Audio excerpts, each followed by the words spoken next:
Hello everyone, welcome back to our channel smart Telugu house wife. అందరూ ఎలా ఉన్నారు? So నిన్న నేను అప్లోడ్ చేసినటువంటి మా బాబుది బర్త్డే వ్లాగ్ అనేది యూట్యూబ్ ట్రెండింగ్లోకి వచ్చిందండి, నెంబర్ 13లో. చాలా చాలా థ్యాంక్స్. మీ అందరి సపోర్ట్ వల్లే మన వీడియో అనేది ట్రెండింగ్లోకి వచ్చింది.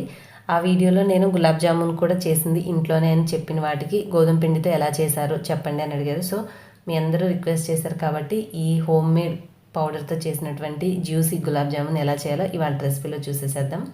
దీనికోసం నేను ముందుగా ఒక ప్యాన్ పెట్టుకొని దాంట్లో మనం ఒక 2 స్పూన్లు నెయ్యి వేసుకోవాలి. గీ వేసుకున్న తర్వాత అది కొద్దిగా కరిగిన తర్వాత 1 కప్పు గోధుమ పిండి, నేను చాలా చిన్న కప్పే తీసుకున్నాను, దగ్గర 50 నుంచి 60 గ్రాములు పౌడరే ఉండొచ్చు. ఆ కప్పు గోధుమ పిండిని ఈ నెయ్యిలో వేసుకుని నిదానంగా చిన్న మంట మీద మాత్రమే ఫ్రై చేసుకోవాలి. హై ఫ్లేమ్లో పెట్టి కొంచెం సేపు కదపకుండా ఉంచినా కూడా పిండి ఎర్రగా అయిపోయే అవకాశం ఉంటుందండి. సో పిండి అలా పాడవకుండా ఉండాలంటే జాగ్రత్తగా దగ్గరుండి ఒక 3 నుంచి 4 నిమిషాలు లో ఫ్లేమ్లో మంచి ఇట్లాగా ఇంకా బాగా నిండు గోధుమ రంగు కలర్ వచ్చే వరకు ఫ్రై చేసుకుంటే మంచి సువాసన కూడా వస్తుంది పిండి. అలా వచ్చిన తర్వాత మిక్సింగ్ బౌల్లోకి తీసుకొని దీంట్లోకి ఒక 2 స్పూన్లు పాలపొడి వేసుకుంటే రుచి ఇంకా బాగుంటుందండి. ఒకవేళ మీ దగ్గర పాలపొడి లేకపోతే చిక్కటి పాలైనా సరే కలుపుకోవడానికి ట్రై చేయండి. ఈ విధంగా చేశాక దీంట్లో చిటికెడు వంట సోడా కూడా వేశాను. వేసిన తర్వాత ఆ పదార్థాలన్నీ కలిసేలాగా ఒకసారి కలుపుకోవాలి. తర్వాత దీంట్లోకి ఒక 2 స్పూన్లు పెరుగు వేసుకోవాలి. పెరుగు వేసిన తర్వాత ఈ పిండి పెరుగు 2 బాగా కలిసేలాగా కలుపుకోవాలి. చాలా అంటే చాలా బాగా కుదిరాయండి. మనం ఎప్పుడు గులాబ్ జామున్ అంటే మార్కెట్ నుంచి ఒక ప్యాకెట్ తెచ్చుకుంటేనే గులాబ్ జామ్ చేసుకోవాలా అని అనుకునేదాన్ని నేను. కానీ ఇంట్లో ట్రై చేసిన తర్వాత ఎంత పర్ఫెక్ట్గా వచ్చాయంటే రుచి మాత్రం నేను ఎప్పుడు బయట తెచ్చుకున్న ప్యాకెట్ కంటే కూడా టేస్ట్ అయితే చాలా బాగా కుదిరాయి. సో చాలా 100% గ్యారంటీ అని చెప్పగలను. సో ఇప్పుడు మనము పిండి ఇది చాలా తక్కువ పాలు పడతాయండి. మనము చపాతీ పిండికి నీళ్లు పోసినట్టుగా గబగబా ఎక్కువగా వాటర్ అయితే మీరు కలపకూడదు. కొంచెం కొంచెం పాలు కుదిరితే మీరు ఒక చిన్న కప్లో తీసుకొని ఒక స్పూన్ తోటి అలా కలుపుకుంటూ మిక్స్ చేసుకోండి. మనకి ఐడియా ఉండదు కాబట్టి తొందరపడి ఎక్కువ పాలు పోసేస్తే మళ్ళీ అది లూజ్ అయిపోతుంది. మళ్ళీ మనము ఫ్రై చేయనటువంటి పిండి కలుపుకోవాల్సి వస్తుంది. సో ఆ ప్రాబ్లం రాకూడదు అంటే కొంచెం నిదానంగానే కొద్దిగా కలుపుకోవాలి. మనకి పిండి అనేది ఇన్ కేస్ మీకు అనుకోకుండా పొరపాటున లూజ్ అయితే కొద్దిగా ఒక స్పూన్ పిండి విడిగా కలుపుకొనైనా అడ్జస్ట్ చేసుకోండి. చివరిగా మన చేతికి అంటుకోకుండా స్టిక్కీగా లేకుండా 1 లేదా 2 స్పూన్లు నెయ్యి వేసుకోండి. వేసుకున్న తర్వాత ఈ విధంగా మిక్స్ చేసుకుంటే మనకి చాలా సాఫ్ట్గా ఫ్లఫీగా ఉన్నటువంటి డో అనేది రెడీ అవుతుంది, పిండి ముద్ద. ఇప్పుడు దీన్ని మూత పెట్టేసి మనము ఒక 10 నిమిషాలు పక్కన రెస్ట్ ఇచ్చామంటే పిండి అనేది చాలా సాఫ్ట్గా అవుతుంది. సో ఈ లోపల మనకి ఇంకా అదర్ ప్రాసెస్ కూడా ఉంది కదా. దానికి సిరప్ రెడీ చేసుకోవాలి. అలాగే జామున్స్ అవంతా సిరప్ రెడీగా పెట్టుకుంటే మనం ఫ్రై చేసుకుని అందులో వేసేసుకుంటే చక్కగా పీల్చుకుంటాయి అన్నమాట. సో పిండి చూడండి, మరీ గట్టిగానూ లేదు, అలానే టూ సాఫ్ట్గా లేదు, మనకి చాలా గుల్లగా కనిపిస్తుంది కదా మీకు.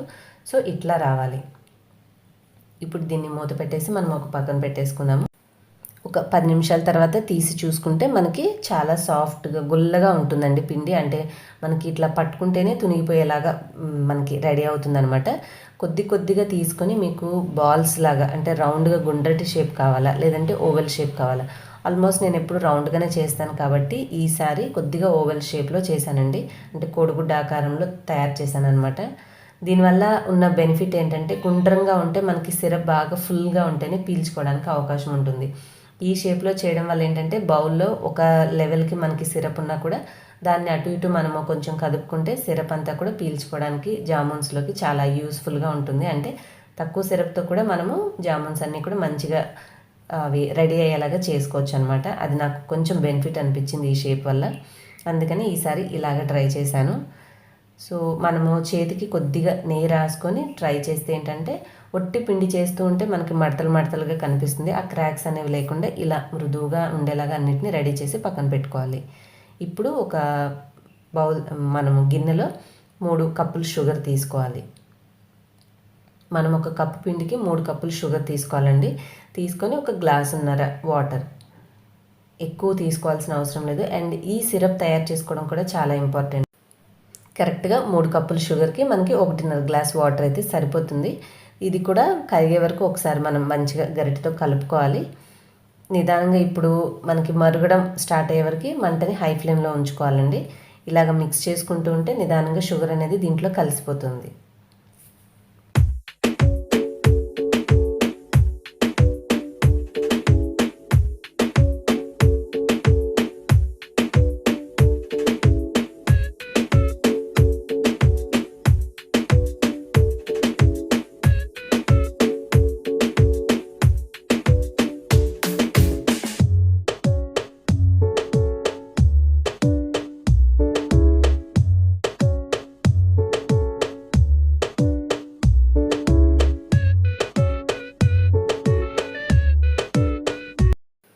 పంచదార పాకం మరిగేటప్పుడు దగ్గర దగ్గర ఒక 3 నుంచి 4 నిమిషాలు మనం లో ఫ్లేమ్లో మరిగించుకుంటే మనకి పంచదార అంతా కూడా కరిగిపోయి నిదానంగా అది కొద్దిగా చిక్కబడుతుందండి. అంటే మనకి తీగ పాకంలాగా ఒక స్ట్రింగ్ 2 స్ట్రింగ్స్ రావాల్సిన అవసరం లేదు.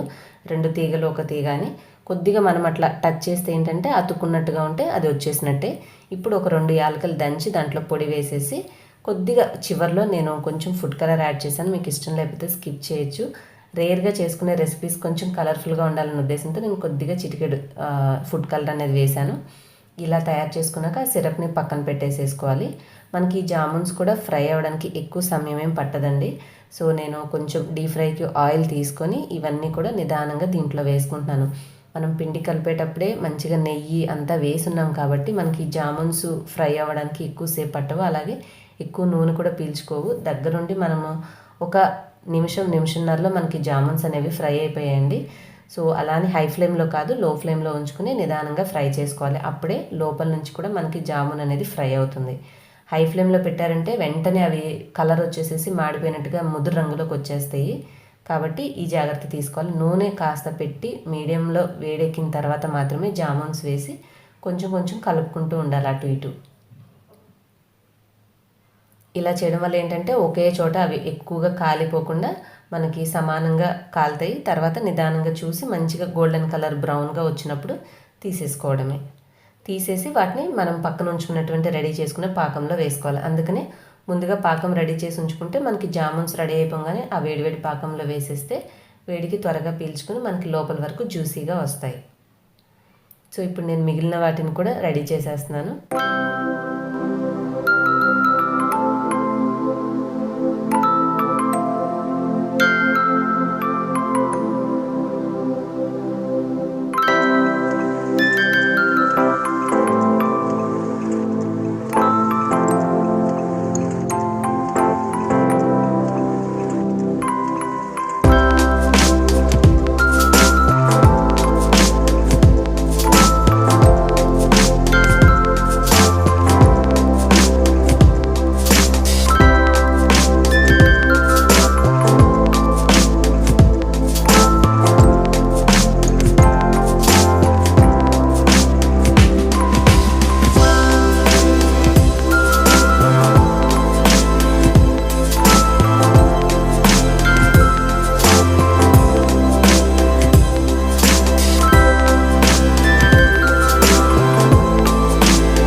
సో అదండి, అలా తయారు చేసుకున్న తర్వాత పాకంలో వేసేసి వాటన్నిటిని ఒక గంట 2 గంటలు లేదంటే ఓవర్ నైట్ అంతా ఉంచేస్తే చక్కగా పీల్చుకొని మంచిగా జ్యూసీగా తయారవుతాయి.